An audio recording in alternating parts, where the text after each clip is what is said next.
Bismillahirrahmanirrahim. Assalamualaikum warahmatullahi wabarakatuh. Innal hamdalillah alladzi arsala rasulahu bil huda wa dinil haq liyudhhirahu 'alad dini kulli wa kafa billahi syahida.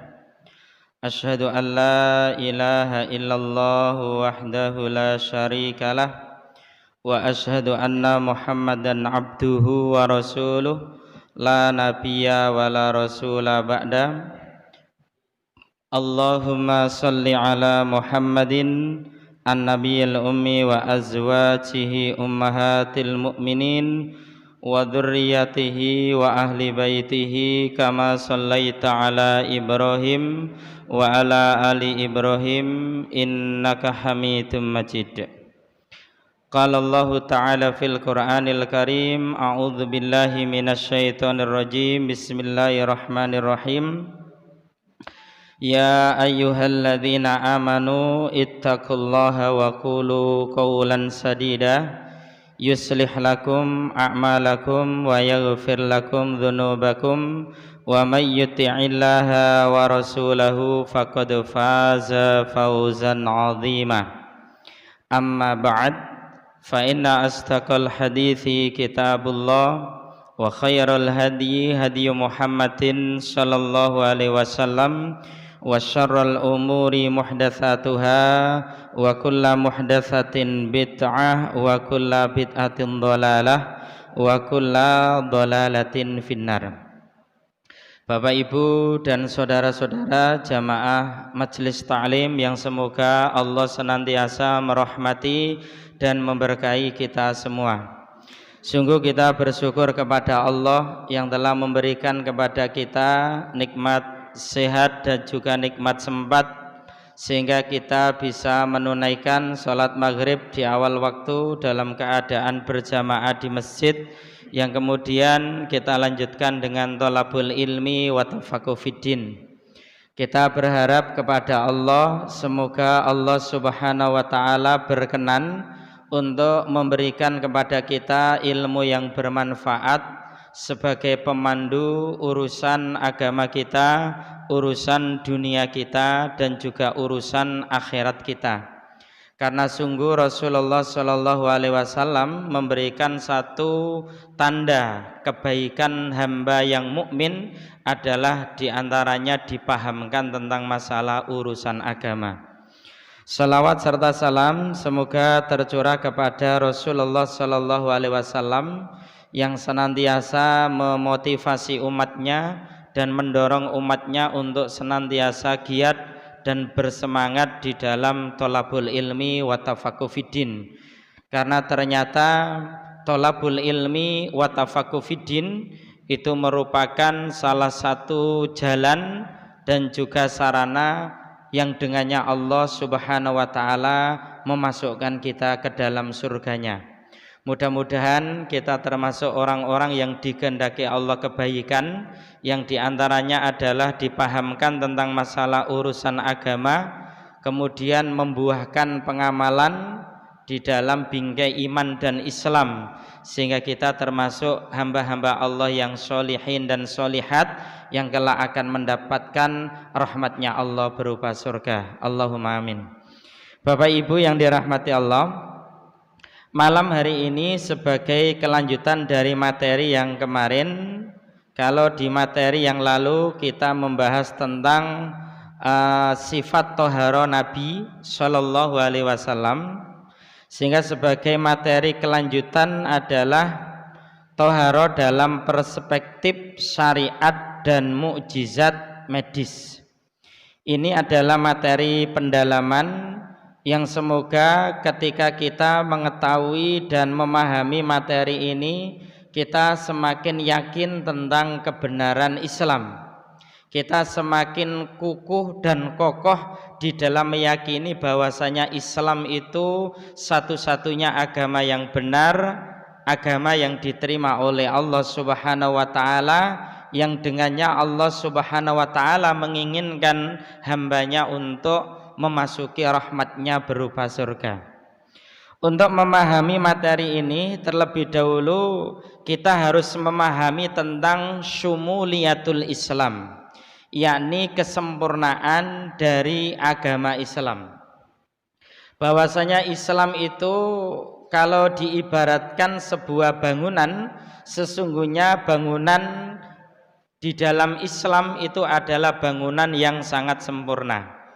Sebagaimana kita memahami sebuah bangunan yang sempurna itu mesti ada pondasinya, mesti ada bangunan-bangunannya, mesti ada atapnya, mesti ada penopang dan juga pelindung serta penguatnya. Demikian juga Islam yang kemudian mengatur hablum minallah, hubungan antara manusia dengan Allah, hablum minan nas, hubungan manusia antar sesama manusia, juga mengatur antara hubungan manusia dengan alam sekitarnya, dan itu merupakan di antara kesempurnaan dari agama Islam. Bapak Ibu yang dirahmati Allah, jika kita ringkas dari bangunan Islam yang sempurna yang disebut dengan kesempurnaan Islam atau syumuliyatul Islamiyah, maka kita akan mendapatkan bahwasannya pondasi Islam itu sesungguhnya 6 rukun iman dan 5 rukun Islam.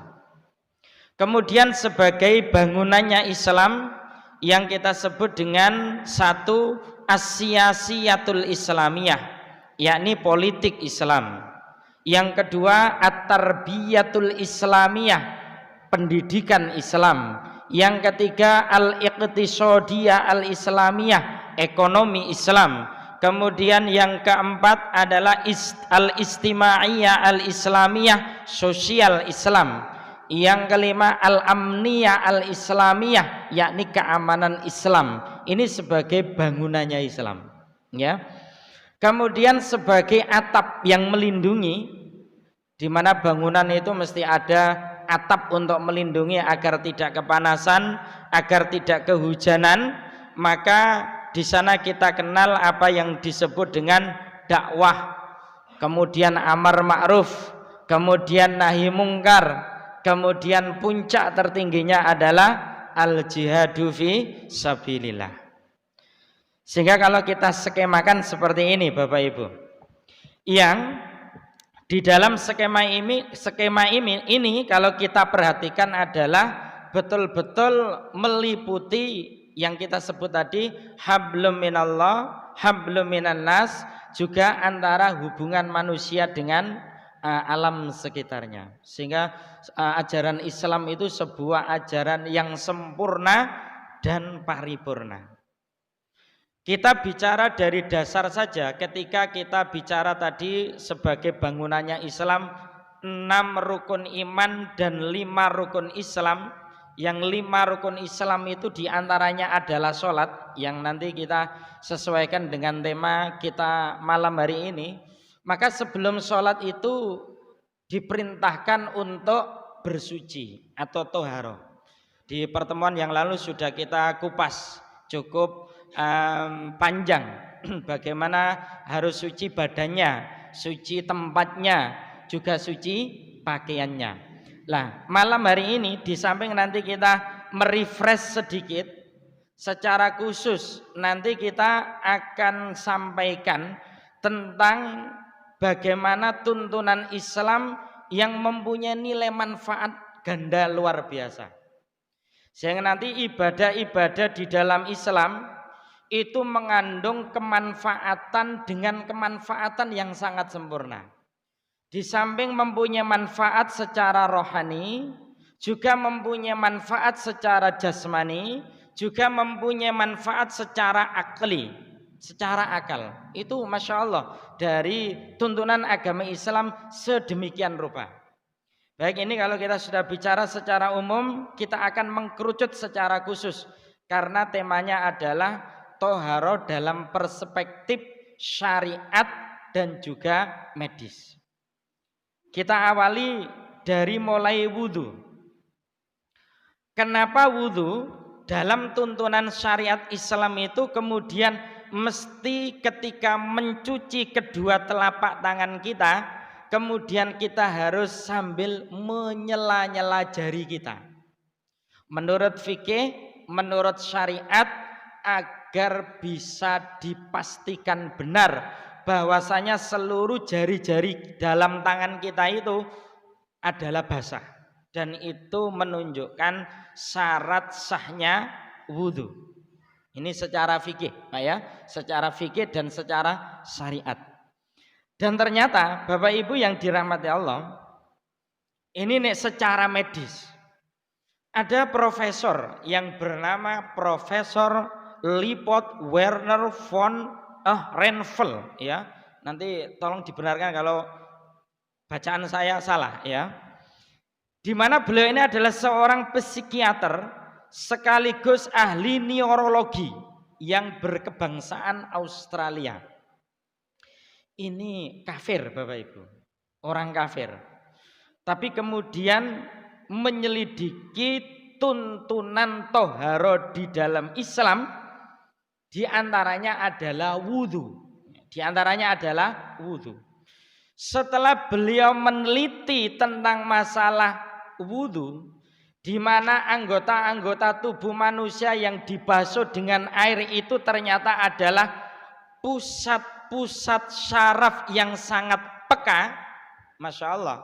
Dia kemudian menyimpulkan betapa benarnya agama Islam ini. Karena ternyata yang dibasuh dari mulai tangan sampai kemudian muka, sampai kemudian apa itu tangan lagi, sampai siku, mengusap kepala, kemudian membersihkan telinga, kemudian apa itu kaki, itu sesungguhnya adalah saraf-saraf yang sangat peka yang membuat titik-titik segar dalam tubuh manusia. Dengan itu kemudian Allah memberi petunjuk kepada Profesor Leopold Werner ini, dan akhirnya kemudian masuk Islam. Sebab masuk Islam diantaranya karena wudhu. Ini orang kafir sebabnya masuk Islam diantaranya karena menyelidiki mukjizat wudhu. Kemudian berganti nama Baron Omar Love and Renville. Titik-titik wudhu sebagaimana yang sudah kita sampaikan kemarin itu, ini menurut ilmu kesehatan itu ternyata pusat-pusat saraf yang sangat peka atau paling peka. Dan ketika saraf-saraf itu kemudian tersentuh dengan air, satu, Masya Allah, bisa menyegarkan keseluruhan tubuh sebenarnya. Tapi kita wudhu bukan karena ini ya, tapi kita wudhu karena melaksanakan tuntunan syariat. Anggap saja ini adalah efek samping lain dalam sisi kesehatan yang ternyata itu kemudian bisa menyegarkan tubuh kita. Kemudian di pertemuan yang lalu, saat kita kumur-kumur itu kan disunahkan istinsak. Istinsak itu apa? Istinsak itu menghirup air melalui hidung kemudian menghembuskannya. Bahkan sebagian ahli fikih menyebut hukumnya wajib untuk istinsak. Kenapa? Karena hidung itu bagian dari muka. Apalagi ada sabda Nabi, wabalik fil istinsak illa antakuna shoiman. Bersungguh-sungguhlah kamu di dalam istinsak atau sempurnakan istinsak kalian kecuali kamu dalam keadaan berpuasa. Alasan sebagian ahli fikih sampai mewajibkan itu adalah ketika Rasulullah wudhu itu selalu istinsak, berkumur-kumur sambil istinsak.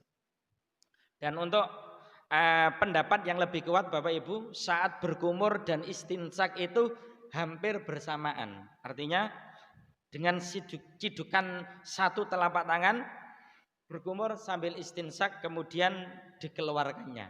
Seperti itu. Memang ada yang berpendapat kumur-kumur dulu baru istinsak. Tetapi ternyata hadis yang memisah antara berkumur dengan istinsak, berkumur kemudian istinsak terpisah itu hadisnya derajatnya lemah. Sehingga yang lebih pas berkumur sambil istinsak.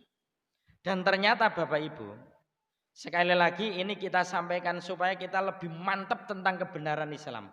Bukan semata-mata kita ambil keuntungan yang sifatnya duniawi kaitannya kesehatan. Itu bukan fokus kita.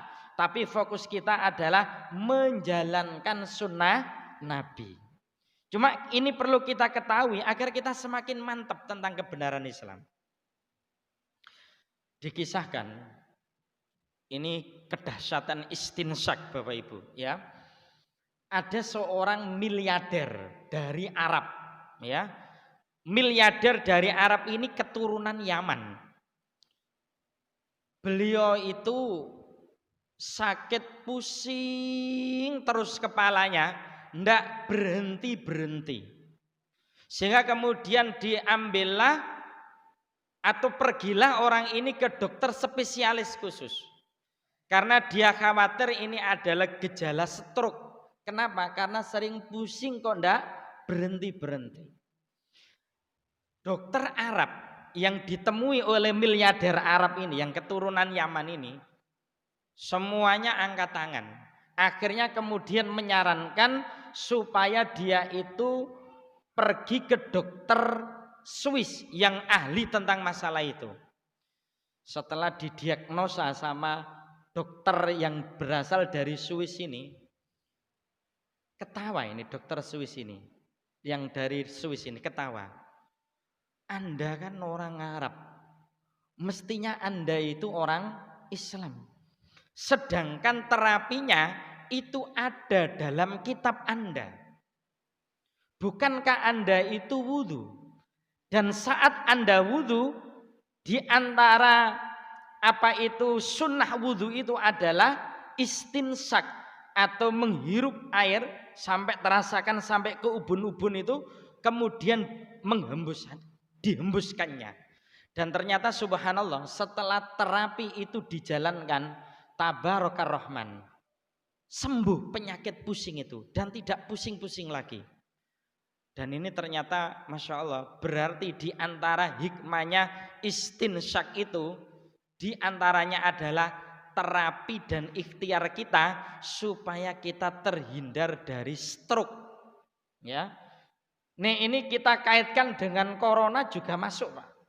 Virus corona itu kan katanya ketika sebelum masuk ke tubuh itu kan masuknya melalui hidung ya, dan transit di hidung ini. Dan ketika kita istinsak kemudian menghembuskannya, insya Allah corona itu juga biiznillah akan berguguran. Ini Masya Allah. Ini juga masuk dalam kategori yang kita sebut dengan mukjizat medis melalui toharo. Melalui toharo. Dan ternyata Bapak Ibu yang dirahmati Allah, tidak hanya yang sifatnya toharo saja, yang kemudian mempunyai manfaat secara kesehatan, mempunyai manfaat secara fisik, mempunyai manfaat secara akal. Bahkan termasuk dalam tata cara ketika kita itu pipis atau buang air kecil. Saat kita buang air kecil itu kan kita lebih disarankan atau dianjurkan dalam kondisi duduk daripada berdiri. Itu. Apakah kencing saat berdiri itu kemudian tidak boleh? Boleh. Ya, karena Nabi juga pernah buang air kecil dalam kondisi berdiri berdasarkan kesaksian sahabat. Meskipun Aisyah radhiyallahu anha itu pernah mengatakan, saya tidak pernah menyaksikan Nabi buang air kecil itu kecuali dalam kondisi duduk. Tetapi kan Nabi tidak selalu dengan istrinya atau di rumah, tapi Nabi juga safar, dan pernah sahabat itu menyaksikan, ya kalau enggak Abu Hurairah ya Ibnu Abbas itu, Nabi itu pipisnya pernah dalam kondisi berdiri. Tapi antara pipis dalam kondisi berdiri dengan duduk itu lebih dianjurkan duduk. Dan ini ternyata juga mempunyai efek samping dari kesehatan yang luar biasa. Di antaranya adalah supaya kita itu tidak kena penyakit ginjal. Saat kita itu pipis dalam kondisi duduk. Ini juga efek samping dari sunnah Rasulullah Shallallahu Alaihi Wasallam. Dalam hal masalah makan itu juga demikian. Selama ini kita yang salah itu begini Pak. Setelah makan kita bingung nyari pencuci mulut. Biasanya pencuci mulutnya itu adalah buah, ya. Ternyata di dalam tuntunan Islam yang benar itu, buah itu dimakan sebelum kita makan nasi atau makan daging atau menu makanan yang besar itu. Lebih baik makan buah dulu. Dan ternyata itu juga sudah diterangkan di dalam Al-Quran. Di antaranya adalah Quran surat Al-Waqiah ayat 20 sampai 21. Ketika Allah menerangkan tentang kebiasaan penghuni surga di dalam menikmati surga. Di ayat 20 itu wa faqihatim mimma yatakhayyarun. Yang sebelumnya penghuni surga itu dilayani oleh para pelayan-pelayan surga, bertelekan di atas dipan-dipan yang terbuat dari emas, ya. Mereka itu sangat nikmat, sangat enak. Kemudian di bagian ayat dari surat Al-Waqiah ayat 20 itu wa faqihatim mimma yatakhayyarun. Mereka juga menikmati buah-buahan yang dipilihkan untuk mereka. Kemudian apa? Walah mitoirim mimma yastahun. Kemudian mereka itu makan daging burung dari apa yang mereka inginkan. Berarti kan makan buah-buahan dulu, kemudian baru makan menu yang berat itu. Nah, ini ajaran Islam. Masya Allah, sebuah ajaran yang sempurna dan paripurna kalau kita perhatikan. Ya, kenapa? Yang namanya makan atau minum itu sunnahnya duduk, kemudian tangan kanan menyebut bismillah ketika kita makan atau ketika kita minum. Karena ternyata ketika kita makan dan minum dalam kondisi berdiri itu merusak pencernaan. Nah, ini Masya Allah ajaran Islam sedemikian rupa Pak. Sehingga meskipun jenengan mangke diundang makan prasmanan, Pak, sampean gelek lungguh, Pak. Aja nyontoh wong sing rapati genah yo. Terus mangan buangga ngadeg sambil cekikian bareng itu.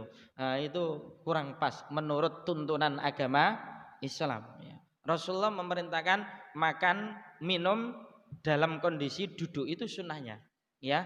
Sekali lagi kita menginginkan menjalankan sunnahnya. Adapun kaitannya efek samping yang lain membuat tubuh kita semakin sehat, itu adalah kita sebut busyara atau kabar gembira yang disegerakan oleh Allah Subhanahu wa taala. Membasuh muka, ini yang kita sebut menurut profesor tadi, ya,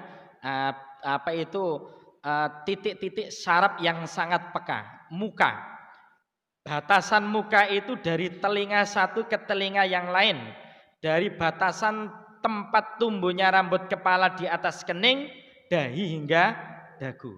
Sehingga saat membasuh muka ya sungguh-sungguh Pak. Nanti kita akan tayangkan videonya bagaimana yang dirilis oleh Majelis Tarjih Muhammadiyah tentang masalah ini. Demikian juga ketika membasuh tangan, ya, sambil menyela-nyela jari sampai siku. Ini kemarin sudah kita kupas cukup rinci. Saat membasuh kepala, dari depan ditarik ke belakang sampai tengkuk, kemudian dikembalikan lagi ke depan.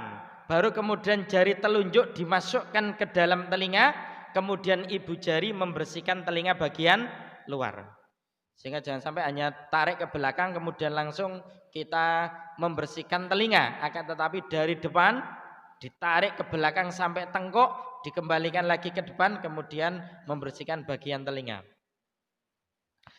Kemudian yang ketujuh, saat kita membasuh kaki, ya. Saat membasuh kaki sekali lagi tidak hanya syukur cuma teles, ya, tetapi juga menyela-nyela jari kaki. Ya, menyela-nyela jari kaki. Itu adalah titik-titik pusat yang sangat peka dari saraf kita. Di samping itu juga kesehatannya itu juga sangat bagus supaya kita itu dihindarkan oleh Allah dari penyakit stroke diantaranya. Nah, sehingga sunnah wudhu agar kita itu sempurna, satu membaca basmalah, ya, juga memakai siwak, membasuh kedua telapak tangan, berkumur sambil istinsak, menyela-nyela janggut, nek jenengan kagungan jenggot yang laki-laki ini, menyela-nyela jari jemari, membasuh sebanyak 3 kali, memulai bagian yang kanan, berturut-turut tanpa jedah atau mualah, mengusap kedua telinga, membasuh muka dan kaki melebihi ukuran semestinya. Sunnahnya juga menghemat air, berdoa sesudah wudhu, sholat sunnah 2 rakaat sesudahnya. Ini diantara sunnah-sunnah yang menyertai wudhu agar wudhu kita itu menjadi sempurna. Nah, diantara doa wudhu ini, asyhadu alla ilaha illallah wahdahu la syarikalah wa asyhadu anna muhammadan abduhu wa rasuluh. Atau mengucapkan doa, Allahumma ja'alni minat tawwabin wa ja'alni minal mutatahhirin. Hadis riwayat Muslim dan juga Imam Tirmidzi. Dan usahakan jangan boros, Pak, ya, jangan boros. Karena boros itu bagian dari tabdzir. Sedangkan tabdzir itu innal mubadzirina kanu ikhwanas syayatin, ya. Sesungguhnya tabdzir, pemborosan itu adalah teman-temannya setan, ya. Yang paling penting itu adalah bagaimana kemudian anggota-anggota tubuh dari yang wajib dibasuh saat wudhu itu betul-betul rata dan basah semuanya. Sehingga saat wudhu sekali lagi tidak sekedar teles, tetapi juga sambil kita gosok-gosok sebagaimana pembahasan yang kemarin itu. Secara ringkas begini Bapak Ibu, wudhu salah satu bagian dari toharo. Nek dari segi sudut fikih itu meliputi kebersihan fisik dan juga rohani, ya, fisik dan rohani. Kalau dari segi medis ternyata memelihara kesehatan dan juga keselarasan pusat saraf, ya. Nanti ada 8 poin nanti, ya. Nek secara tasawuf, ya, tasawuf itu orientasinya kepada adab, kepada akhlak, kepada kebersihan hati, kepada kebersihan jiwa, adalah daerah-daerah anggota tubuh yang kemudian dibasuh dalam wudhu itu ternyata memang yang paling sering melakukan dosa, ya. Sehingga mulut, lisan itu mungkin lisan kita ucapan dusta, ucapan memaki, dengan wudhu itu berkumur-kumur dan juga istinsak itu insya Allah berguguran dosa-dosanya. Demikian juga muka diantaranya adalah mata, dosa mata itu juga akhirnya berguguran, ya, dengan sebab wudhu itu. Kemarin sudah kita bahas, ya. Nah, ini ada 8 manfaat wudhu yang secara kesehatan, ya. 1, membersihkan mulut dari kuman. 2, membersihkan hidung dari kuman. 3, membersihkan dan memberikan kesegaran pada kulit wajah. Sehingga meskipun orang Islam itu kulitnya tidak seberapa putih, ya. Seperti saya ini kan nggak seberapa putih, ya Pak, ya. Ya, bapak-bapak juga kelihatannya banyak yang nggak seberapa putih. Tapi kalau tersirami dengan air wudhu, itu memancarkan cahaya yang bagaimana begitu, memancarkan aura yang berbeda.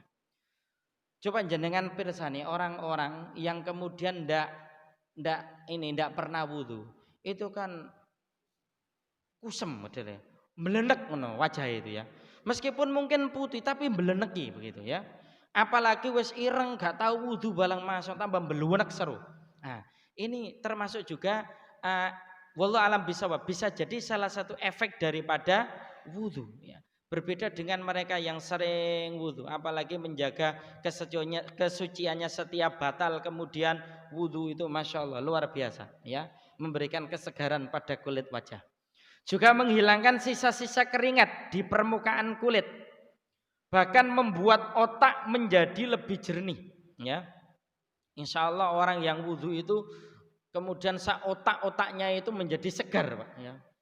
Sehingga kalau orang itu wudunya benar sesuai dengan tuntunan Rasulullah, insya Allah nggak gampang putus asa dan bunuh diri. Karena dengan itu membuahkan apa? Kejernihan otak. Juga merangsang titik pendengaran dan keseimbangan telinga. Melindungi kulit di area kaki dari serangan jamur. Membantu sirkulasi darah di jemari tangan dan juga kaki. Ini efek samping dari sudut medis ketika kita wudhu secara benar. Selanjutnya tayamum Pak ya, tayamum. Untuk tayamum secara ringkas sebab-sebab yang mengharuskan tayamum. Satu, tidak ada air. Nah, sekarang insya Allah turah-turah Pak airnya. Sini ya banjir Pak ya. Ya, mudah-mudahan bapak-bapak, ibu-ibu sabar dengan adanya banjir. Insya Allah dengan Allah berkehendak dengan adanya banjir sehingga kemudian mungkin padinya enggak seberapa tumbuh dan berhasil, itu satu bisa jadi husnudzon kita, Allah menghendaki derajat kita diangkat oleh Allah kalau kita sabar. Bisa jadi Allah menghendaki dosa-dosa kita itu berguguran kalau kita sabar ya. Jadi untuk mengangkat derajat, menambah pahala amal, juga bisa jadi diantaranya supaya kekhilafan dan dosa-dosa kita itu berguguran. Maka di situ kita perlu untuk muhasabatun nafsi, introspeksi diri ya. Tetap memperbanyak istighfar dan juga menguatkan kesabaran. Kembali ke sini, bahwasanya sebab yang mengharuskan tayamum, satu, tidak ada air. Yang kedua, air itu ada tetapi tidak cukup.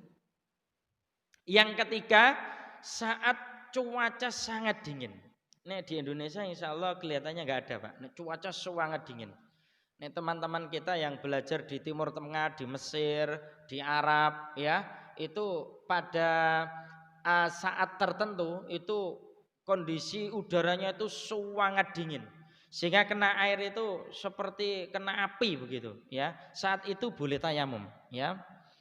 Luka atau sakit ya, ketika kena air itu akhirnya kemudian menyebabkan sakitnya itu tambah parah, maka diperbolehkan tayamum. Kemudian terhalang karena sesuatu bahaya, air cukup hanya untuk diminum saja, maka saat itu boleh untuk tayamum. Untuk tata cara tayamum ada hadis riwayat Imam Al-Bukhari juga Imam Muslim ya.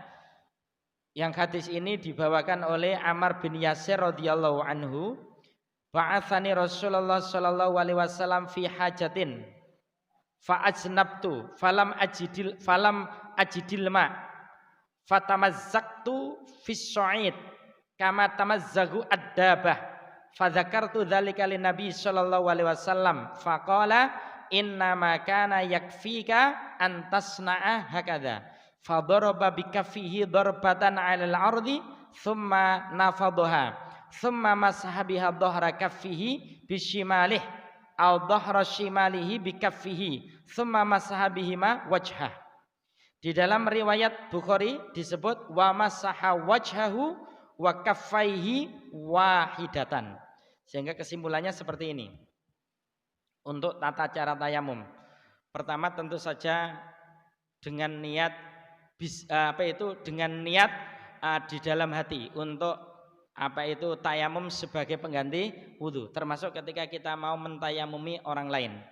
kemudian kita pukulkan tanah kita di permukaan bumi atau bisa di kaca, bisa di tembok sambil menyebut Bismillahirrahmanirrahim atau Bismillah.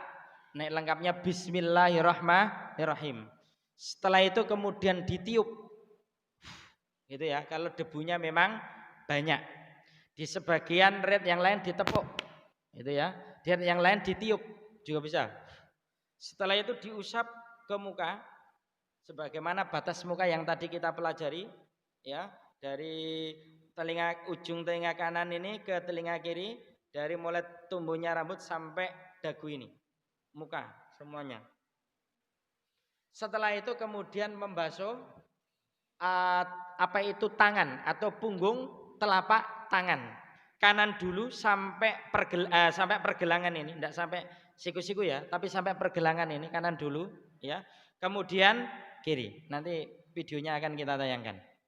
Seperti itu. Adapun yang membatalkan tayamum secara umum sebagaimana yang membatalkan wudhu. Selanjutnya juga ini bagian dari taharah, yakni wajib mandi. Di antara untuk mandi ini kan ada mandi wajib, ada sunnah mandi, gitu ya. Di antara yang menyebabkan orang itu wajib mandi besar, satu, keluarnya mani dengan syahwat, ya. Yang kedua, bertemunya dua kemaluan laki-laki dan perempuan walaupun tidak keluar mani. Bahasa lain jima, ya.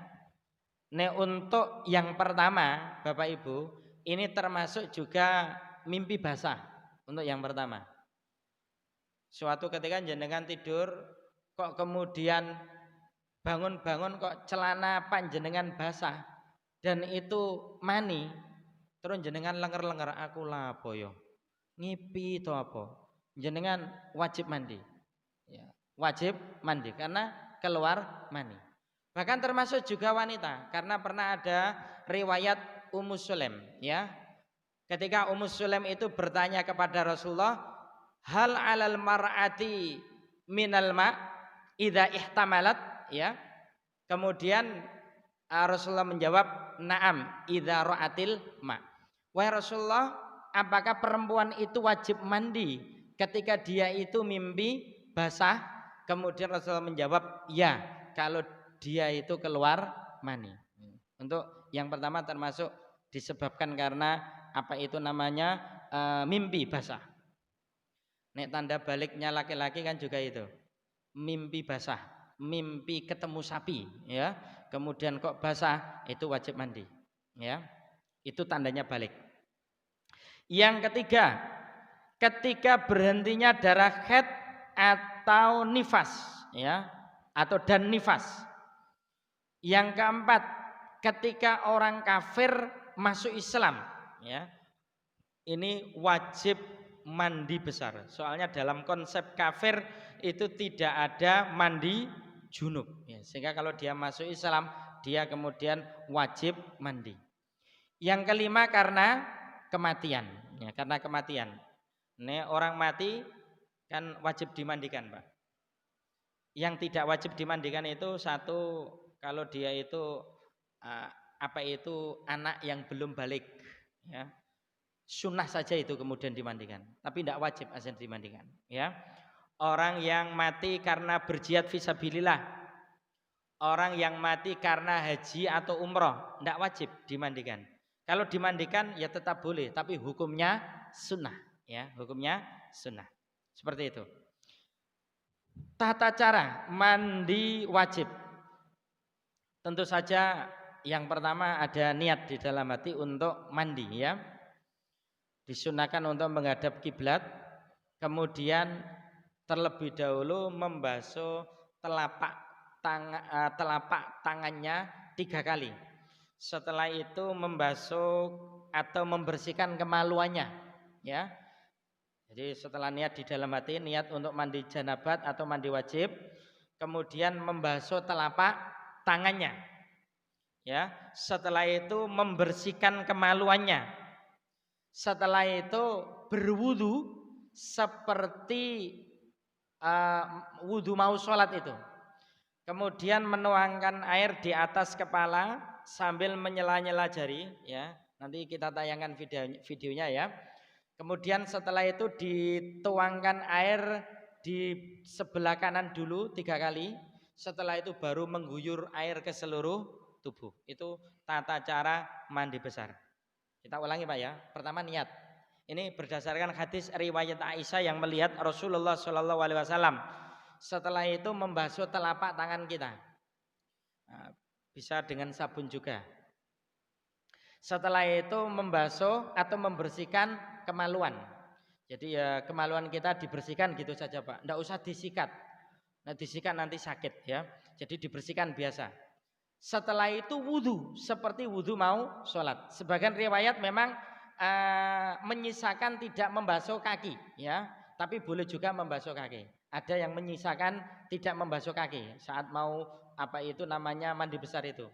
Setelah itu kita ciduk air dengan telapak tangan kita, kemudian kita tuangkan di kepala kita sambil menyela-nyela rambut.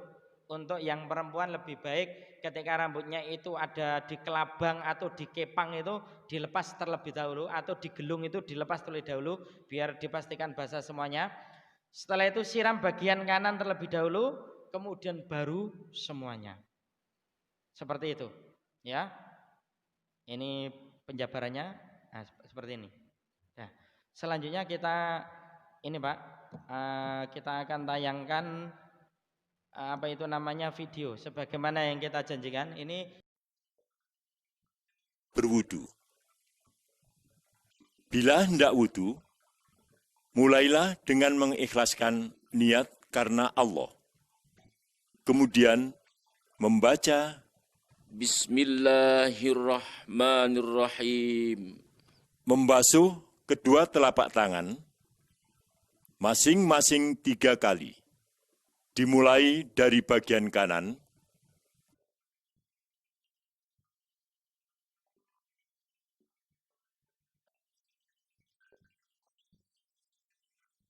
menggosok gigi dengan kayu arok atau sesamanya, berkumur, menghisap air ke hidung, dan menyemburkannya dari sebelah telapak tangan 3 kali. Sempurnakan dalam melaksanakan bila sedang tidak berpuasa. Membasuh muka 3 kali. Mengusap 2 sudut mata. Lebihkan dalam membasuhnya. Dan digosok dengan menyelahi jenggot. Membasuh kedua tangan sampai siku sambil digosok 3 kali. Dengan menyelahi jari-jari, dengan melebihkan basuhan, mulailah dari bagian kanan.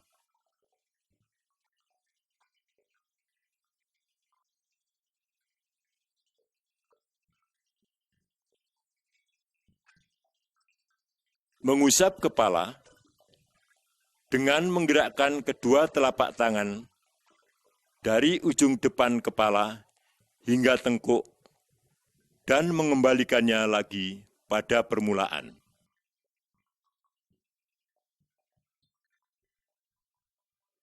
Mengusap kedua daun telinga bagian luar dengan 2 ibu jari dan bagian dalam dengan kedua telunjuk 1 kali. Membasuh kedua kaki sampai mata kaki, digosok 3 kali dengan menyelahi jari-jari kaki dan melebihkan basuhan. Mendahulukan bagian kanan, sempurnakan dalam membasuhnya.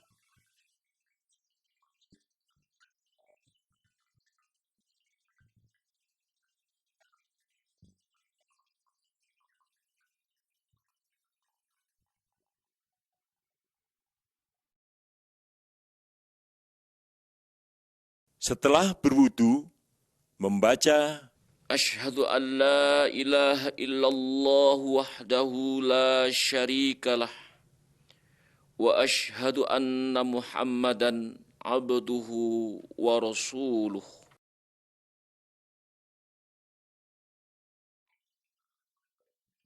Bila berhalangan menggunakan air karena sakit atau khawatir mendapat bahaya, atau dalam bepergian, kemudian tidak mendapatkan air, maka hendaklah bertayamum sebagai pengganti wudu dengan debu yang baik.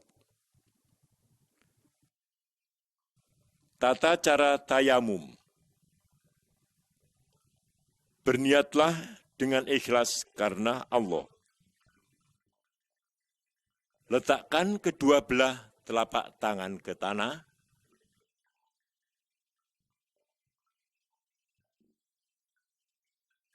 Kemudian membaca Bismillahirrahmanirrahim. Kemudian tiup. Kemudian mengusap muka dan kedua telapak tangan.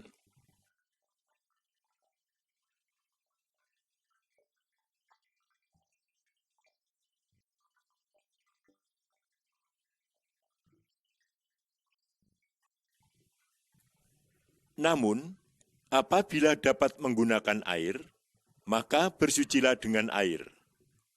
Berwudu.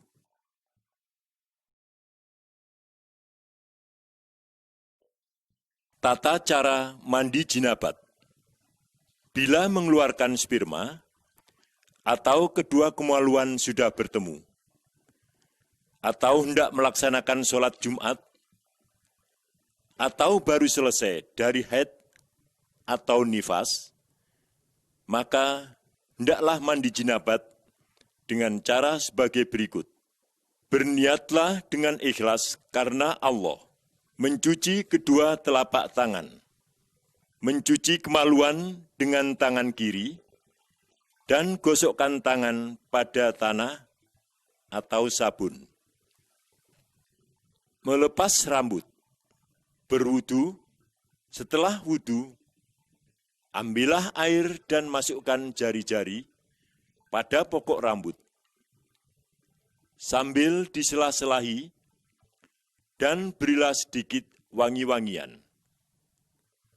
Dan dimulai dari bagian kanan. Menuangkan air ke atas kepala 3 kali, dan diratakan keseluruhan sambil digosok. Membasuh kedua kaki dengan mendahulukan yang kanan, jangan sampai berlebihan dalam memakai air.